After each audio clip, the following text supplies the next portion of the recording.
जय हिंद क्रोड़ी सिंह जी। जय हिंद। बहुत बहुत शुक्रिया समय देने के लिए। Thank you sir. जय हिंद राजेश जी।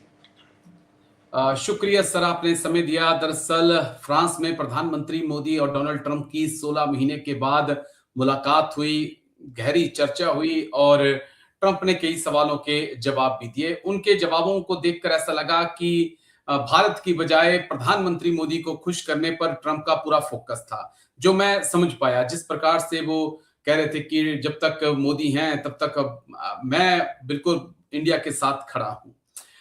उसको हम कैसे देख सकते हैं और क्या वो गर्मजोशी, वो रिश्तों की मिठास अभी देखने को मिली या अभी भी पूरी बातचीत के दौरान आपको लगा कि नहीं, अब वो बात इन रिश्तों में रही नहीं है?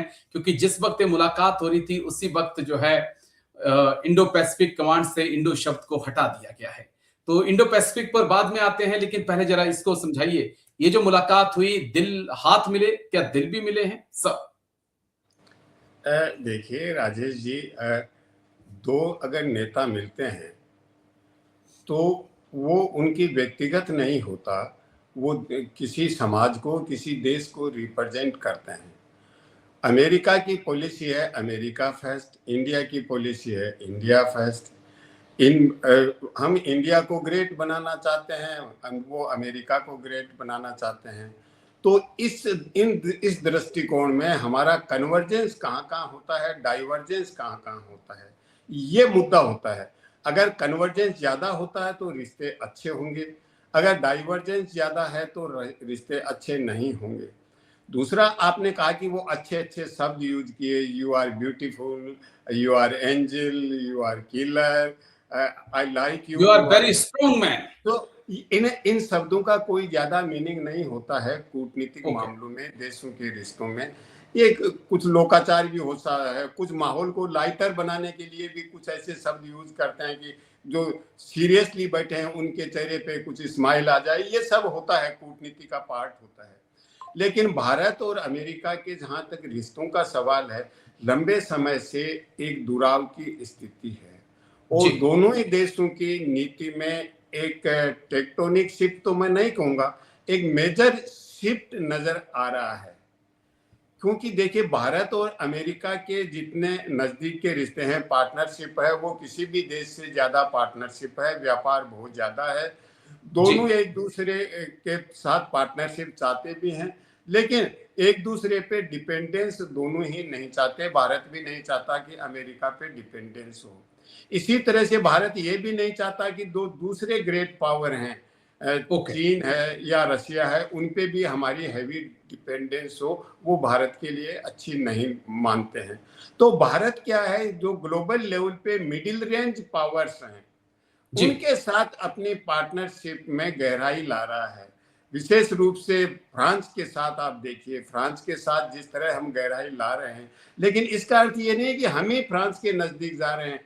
फ्रांस को भी भारत की जरूरत है, क्योंकि जी। जो अब अमेरिका लेड जो इस तरह का अलायंस है उसमें फ्रांस को ज्यादा महत्व नहीं मिलता है। विशेष रूप से जो एंग्लो सेक्सन इन्फ्लुएंस कंट्रीज हैं, और उन्होंने एशिया पैसिफिक को लेके फाइव आइज बनाया, जी। ऑकस बनाया, कहीं इंडिया फ्रांस को कोई जगह नहीं दी। तो भारत फ्रांस के साथ अपने गहरे रिश्ते बनाने के साथ साथ, पार्टनरशिप के साथ साथ, एक रणनीतिक दृष्टि से भी भारत सोच रहा है, और वो लंबे समय से सोच रहा है। वो ये है कि इंडो पैसिफिक में अमेरिका और चीन अगर कन्फ्रंटेशन में होंगे तो भारत को कोई फायदा नहीं हो सकता, नुकसान हो जी। सकता है। तो भारत ये चाहता है कि इंडो पैसिफिक की सिक्योरिटी के लिए एक अलग तरीके का हम अलायंस तो नहीं कहूंगा, पार्टनरशिप करें। उसमें ओके। फ्रांस है, गल्फ कोऑपरेशन काउंसिल के कंट्री है, और भारत है। ये अलग से कुछ भारत का विजन कंस्ट्रक्ट हो रहा था, लेकिन अब मिडिल ईस्ट में या पश्चिमी एशिया में जो हालात बने उससे वो जी। आगे नहीं बढ़ पा रहा है। इसलिए भारत और अमेरिका की नीतियों में कुछ दुराव है, लेकिन दोनों के एक दूसरे पे निर्भरता भी है। और इसीलिए शुरू में देखिए, जब आपने वो इंडो पैसिफिक की बात की ना, स्ट्रेटेजी की, वो 2018 में चेंज किया था, क्योंकि बिल्कुल, उस ट्रंप ही समय लेकर आया। भारत के प्रधानमंत्री और अमेरिका के राष्ट्रपति, और यूं कहूं कि अमेरिका और भारत के बीच में बहुत ही गहराई की तरफ रिश्ते जा रहे थे। लेकिन उसके बाद सेकेंड टर्म में जब ट्रंप साहब आए तब भी उनको ये आशा थी कि भारत के साथ हमारे रिश्ते अच्छे होंगे, और इसीलिए भारत के प्रधानमंत्री को एक चौथे ग्लोबल लीडर के रूप में व्हाइट हाउस में बुलाया और एक बहुत बढ़िया डॉक्यूमेंट भी साइन हुआ जिसको जो जॉइंट स्टेटमेंट के रूप में, उसमें एक विजन भी था कि 2030 तक 35 तक भारत किस दिशा में भारत अमेरिका संबंध बढ़ेंगे। 500 बिलियन डॉलर की पार्टनरशिप की बात भी थी, व्यापार और इन्वेस्टमेंट को लेके, ये सब बातें थी, लेकिन वो ठंडे बस्ते में चला गया। फिर नवंबर में भारत के रक्षा मंत्री और अमेरिका के रक्षा मंत्री के एक डिफेंस पार्टनरशिप फ्रेमवर्क पे भी साइन किए कुआलालंपुर में, उसको वो भी आगे नहीं बढ़ पाया क्योंकि जब ट्रेड की बातचीत शुरू हुई तो उसमें कई जगह हिच आ गए। भारत अमेरिका के जो डिक्टेट थे उनको एक्सेप्ट करने के लिए तैयार नहीं हुआ, तो कुछ दूरियां हो गई थी क्योंकि अमेरिका को जो उम्मीद थी भारत से, वो इंडो पैसिफिक स्ट्रेटेजी भी इसीलिए लाए थे कि भारत एक जूनियर पार्टनर के रूप में चाइना को कंटेन करने का एक साधन बनेगा, जो भारत नहीं बनना चाहता था, अमेरिका के इंस्ट्रूमेंट नहीं बनना चाहता था। तो भारत ने जो क्वेड बना या इंडो पैसिफिक स्ट्रेटेजी थी उसको विकास का साधन बनाने की कोशिश की, वहां सैन्य गतिविधियों के रूप में भारत किसी रूप में शामिल नहीं होना चाहता था। तो अमेरिका की उम्मीदों पे खरा नहीं उतरा, लेकिन अब वापस नजदीकियां क्यों आने का प्रयास हो रहा है, पिछले यूं कहूं कि कुछ हफ्तों से बहुत ही ज्यादा नजदीकियां आने का ऐसा लग रहा है कि अमेरिका भी प्रयास कर रहा है, और भारत की तो पार्टनरशिप है, इसलिए भारत तो पहले भी दूरियां नहीं बनाई, अमेरिका ने ही बनाई जो बनाई। तो उसका कारण क्या है? उसका कारण यह कि चीन के साथ जिस तरह का ट्रंप साहब का एक्सपीरियंस रहा, उसमें ट्रंप अब दो चीजों पे है, टू प्रोंग्ड स्ट्रेटेजी है उनकी। एक तो यह है कि चीन को कंटेनमेंट नहीं करके इंडो पैसिफिक का कंसेप्ट है उसको खत्म कर दें और चीन को गलत इंप्रेशन नहीं दें, क्योंकि जब कुवैत के विदेश मंत्रियों की बैठक हुई थी दिल्ली में अभी, तो चीन ने कहा कि थर्ड पार्टी को, थर्ड कंट्री को टारगेट नहीं करना चाहिए, ब्लॉक फॉर्मेशन नहीं होना चाहिए। तो ट्रंप क्या तो ये रियलाइज कर रहे हैं कि चीन को कंटेनमेंट की स्ट्रेटेजी को कम किया जाए। दूसरा यह है कि भारत इंस्ट्रूमेंट नहीं बन रहा है, लेकिन ट्रंप साहब को ये मालूम है कि अगर एशिया में अमेरिका के फुट होल्ड चाहिए तो इंडिया के साथ पार्टनरशिप अमेरिका के लिए एक नेसेसिटी है।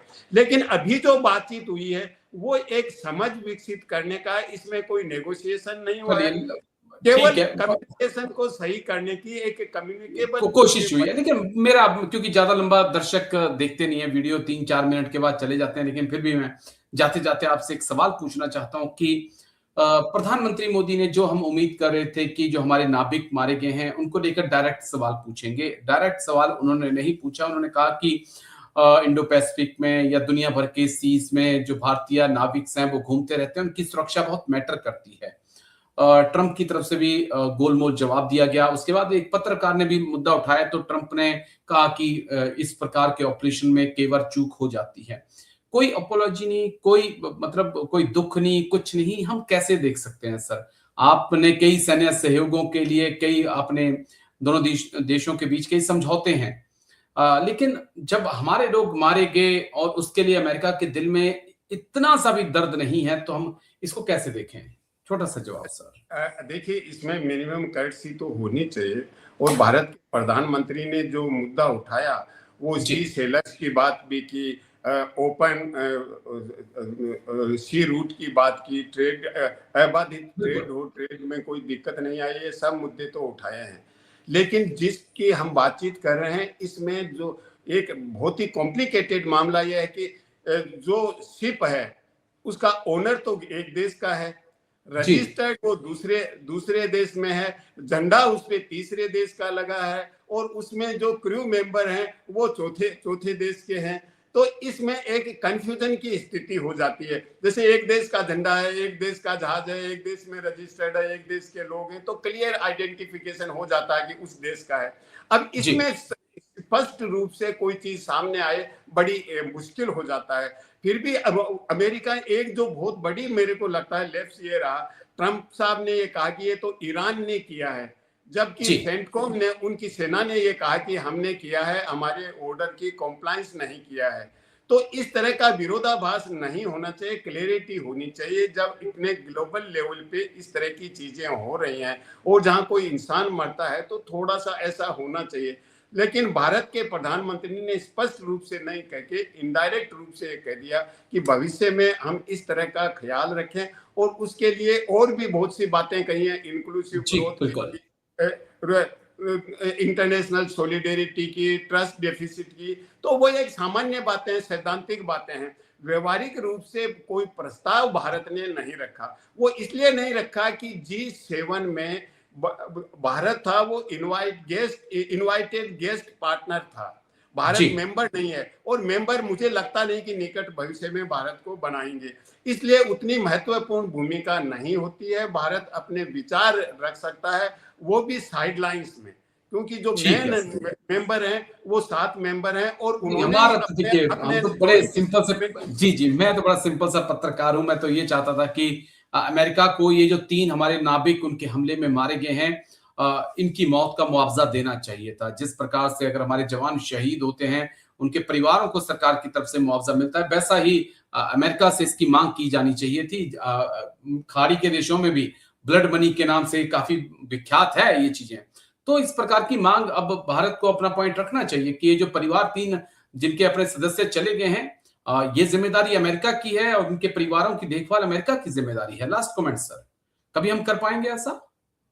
देखिए, मुझे नहीं लगता कि हम उस लेवल तक अभी असर्ट कर ओके, पाएंगे, और इसीलिए भारत की नीति यह है कि पहले अपने आंतरिक सामर्थ्य को बढ़ाइए, अर्थव्यवस्था को मजबूत कीजिए, सुरक्षा को मजबूत कीजिए, अपने जो रिक्वायरमेंट्स हैं यहाँ की एनर्जी की, और जी, ये सब चीज़ें मजबूत कीजिए। और अगर देखिए, एक सिंपल सा लॉजिक है, अल्टीमेटली जंगल राज ही होता है इंटरनेशनल रिलेशन में, क्योंकि जो सुपर पावर होते हैं उनके लिए रूल्स लागू नहीं होते हैं, वो वायलेट करते रहते हैं। तो जी।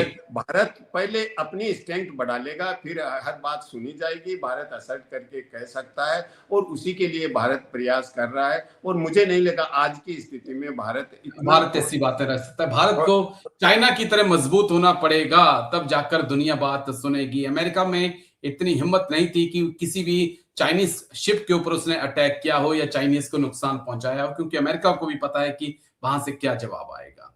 चलिए, शुक्रिया आपका करोड़ी सिंह जी। बड़ी अहम और बड़ी गहरी चर्चा हुई, लेकिन शुक्रिया आपका समय देने के लिए। Thank you sir, take care, जय हिंद। Thank you sir. Thank you Rajesh. Thank you sir, thank you.